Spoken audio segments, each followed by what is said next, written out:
Austin police say it is one of the biggest busts they have ever carried out. Now, this morning, officers removed about 30 pounds of psychedelic mushrooms from a South Austin home. Police say they got a warrant. They found the illegal grow operation inside a bedroom of the home in the 6300 block of Berkeley Cove. It's right around the corner from a daycare and Cunningham Elementary School. Now, a neighbor told KXAN Sophia Beausoleil nothing ever seemed out of the ordinary with this home. These are not the kind of mushrooms you find at the farmer's market. I was surprised. 2 doors down from Robin Matthews' home, police found a massive psychedelic mushroom grow operation. I know mushrooms are very common. We run across them pretty regularly, but at this volume or level, this is very infrequent. APD posted this picture on social media. It shows a green room filled with tubs of mushrooms. Officers even had to wear chemical suits while removing the stash so they wouldn't come in contact with the spores.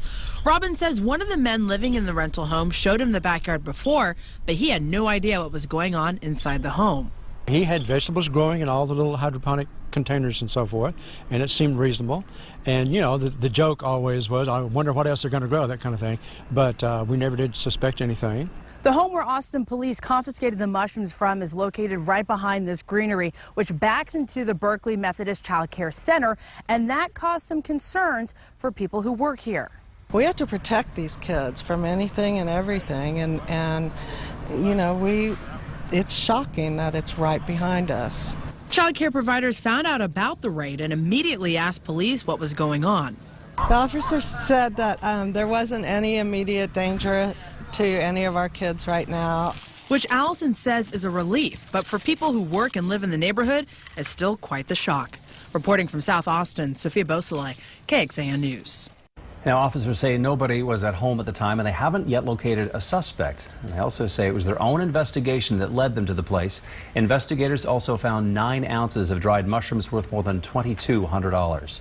Now, federal law classifies psilocybin mushrooms as Schedule 1 under the Controlled Substances Act. Now, that is the same category as heroin and LSD. Austin police say it's rare to bust a large mushroom growing operation. More common, they say, to find marijuana growing ops. In May, for example, APD officers found hundreds of marijuana plants and 11 pounds of the drug at a home on Alexandria Drive in South Austin. Police charged the suspect then with possession of pot, cocaine, and hallucinogenic mushrooms. A woman who